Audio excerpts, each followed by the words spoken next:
Assalamualaikum warahmatullahi wabarakatuh. Selamat pagi semua. Video ini dibuat untuk menyelesaikan tugas kelompok pada mata kuliah Profesi Kependidikan dengan dosen pengampu Bapak Aprisal MPD dan Bapak Dr. Muhammad Jamil Barambani MPD. Kami dari kelompok 4 yang terdiri atas 5 anggota yang masing-masing bekerja sama dalam menyelesaikan video ini. Nah, pada kesempatan ini saya akan memandu materi presentasi. Namun, sebelum masuk materi, izinkan kami memperkenalkan diri terlebih dahulu. Saya sendiri, Putri Ardian, dengan NIM H0220308. Saya Asriani dengan NIM H0220313. Saya Kurnia dengan NIM H0220315. Dan saya Sefina dengan NIM H0220326. Saya Lili Rahmawati dengan NIM H0220511. Kami dari kelompok 4 akan membahas materi tentang bimbingan dan konseling. Fungsi bimbingan dan konseling. Menurut Asosiasi Bimbingan dan Konseling Indonesia 2008, ditinjau dari segi fungsinya, layanan bimbingan dan konseling dapat berfungsi sebagai berikut. Yang pertama itu fungsi pemahaman. Adalah fungsi bimbingan dan konseling yang membantu konseli agar mampu memiliki pemahaman terhadap dirinya dengan harapan konseli mampu mengembangkan potensi dirinya dengan lingkungan secara dinamis dan konstruktif. Yang kedua, fungsi fasilitasi, yaitu fungsi memberikan kemudahan kepada konseli dalam mencapai pertumbuhan dan perkembangan optimal, serasi, selaras, dan seimbang seluruh aspek dalam diri konseli.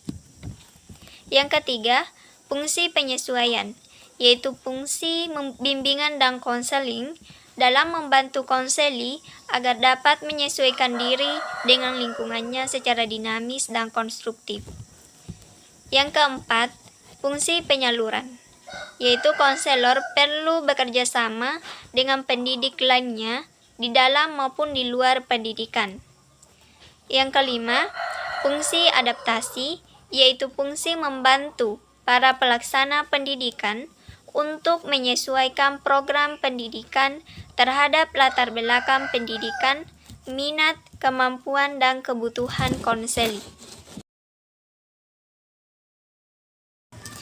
Yang keenam, fungsi pencegahan, yaitu fungsi bimbingan dan konseling yang berkaitan dengan upaya konselor untuk senantiasa berbagai masalah yang mungkin terjadi dan berupaya untuk mencegahnya supaya tidak dialami oleh konseli. Yang ketujuh, fungsi perbaikan, yaitu fungsi bimbingan dan konseling untuk membantu konseli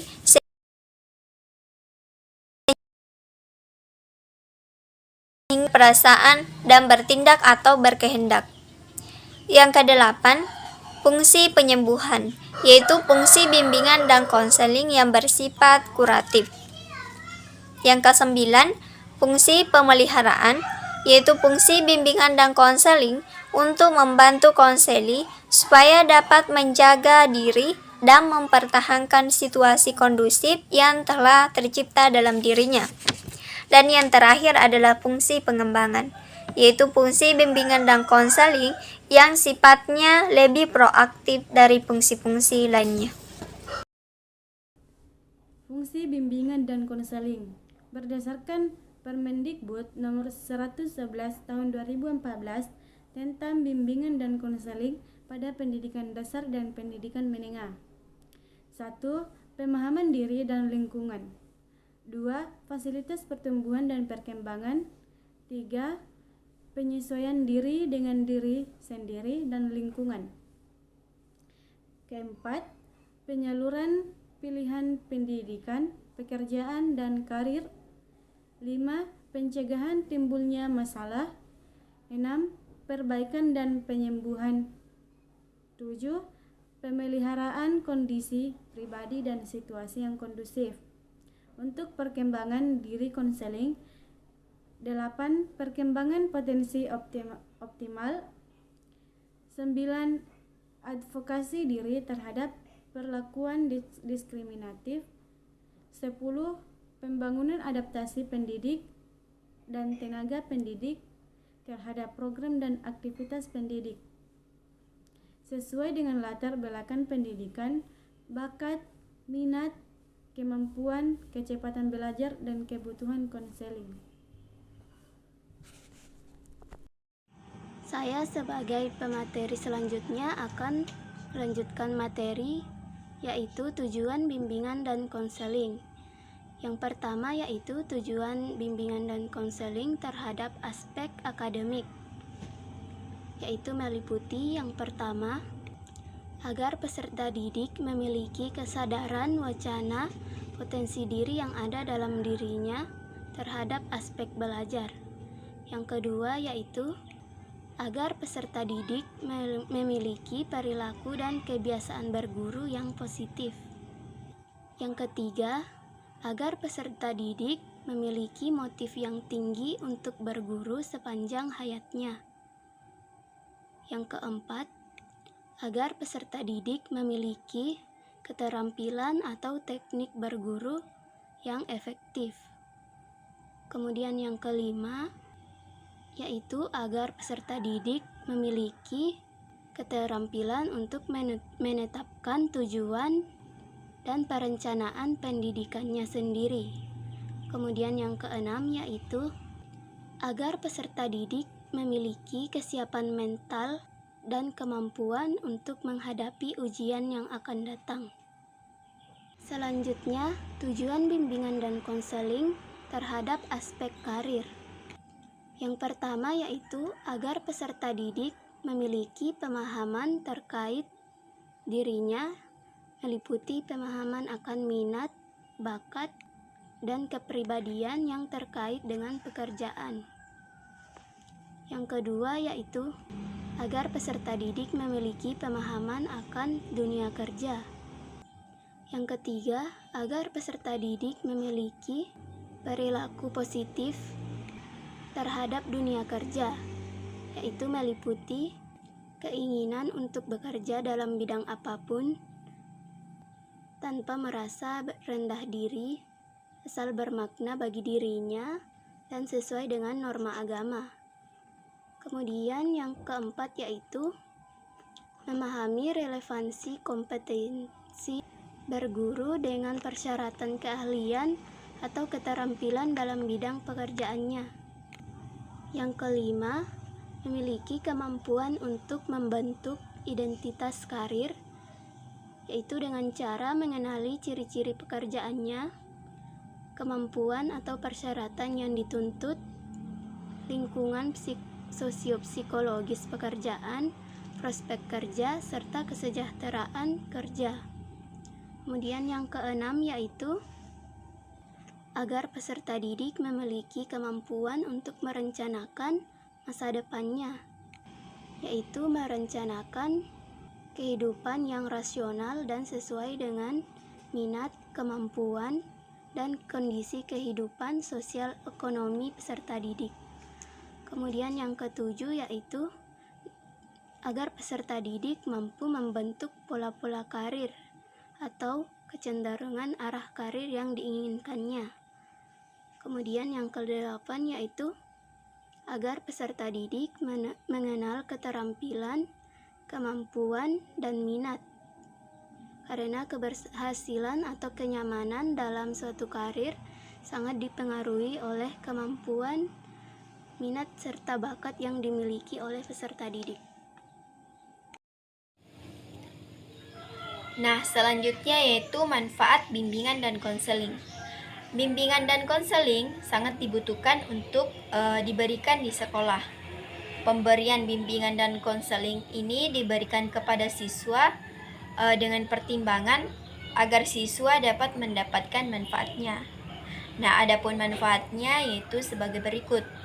Yang pertama, menciptakan pandangan positif kepada diri sendiri dengan adanya perasaan lebih bahagia, lebih baik, serta nyaman. Yang kedua, menurunkan tingkat stres yang dialami oleh siswa akibat tugas dan beban belajar yang cukup banyak ataupun karena persoalan lain yang harus dihadapinya. Nah, yang ketiga yaitu membantu siswa untuk lebih memahami diri sendiri maupun orang lain, sehingga akan tercipta keakraban yang erat serta efektif. Dan yang terakhir yaitu membantu siswa untuk lebih mampu mengembangkan diri sehingga dapat menggunakan potensi yang ada pada dirinya secara optimal di masa depan. Asas bimbingan konseling. Pertama, asas kerahasiaan, yaitu asas yang menuntut dirahasiakannya segenap data dan keterangan peserta didik yang menjadi target layanan, yaitu data keterangan yang dilarang dan tidak layak diketahui orang lain. Dua, asas kesukarelaan, yaitu asas yang menghendaki adanya kesukaan dan kerelaan peserta didik mengikuti menjalani kegiatan yang diperuntukkan baginya. Ketiga, asas keterbukaan, yaitu asas yang menghendaki biar peserta didik yang menjadi target layanan kegiatan bersikap terbuka dan tidak berpura-pura, baik dalam memperlihatkan keterangan wacana dirinya sendiri maupun dalam mendapatkan aneka macam gosip dan materi dari luar yang mempunyai kegunaan bagi pengembangan dirinya. Keempat, asas kegiatan, yaitu asas yang menghendaki biar peserta didik yang menjadi target layanan sanggup berpartisipasi aktif di dalam penyelenggaraan kegiatan bimbingan. Kelima, asas kemandirian, yaitu asas yang memperlihatkan pada tujuan umum bimbingan konseling, yaitu peserta didik sebagai target layanan kegiatan bimbingan dan konseling diperlukan menjadi individu mandiri dengan ciri-ciri mengenal diri sendiri dan lingkungannya. Keenam, asas kekinian, yaitu asas yang menghendaki biar objek target layanan bimbingan dan konseling, yakni permasalahan yang dihadapi peserta didik dalam kondisi sekarang.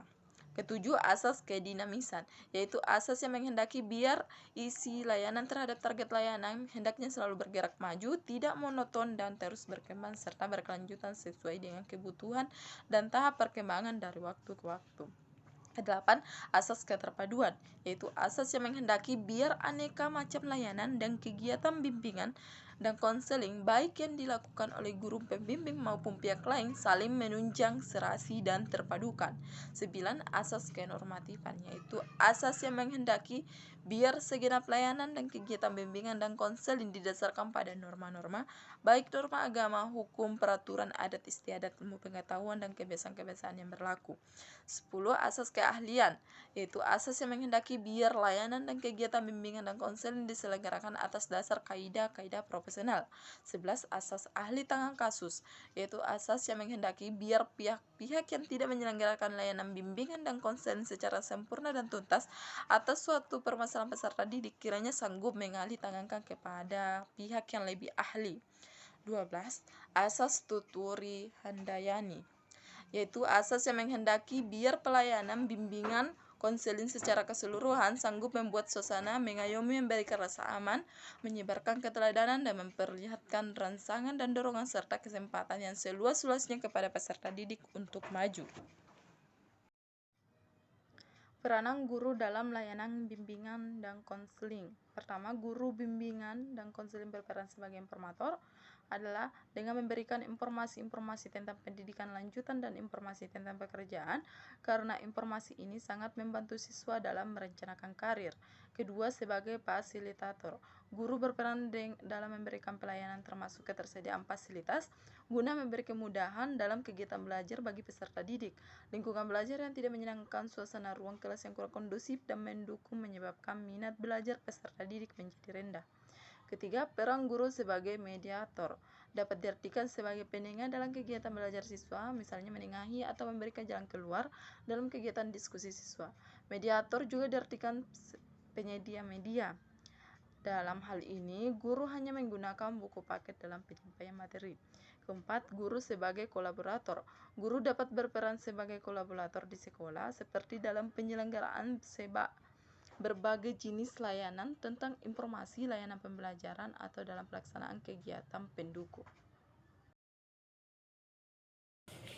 Sekian pemaparan materi dari kelompok kami.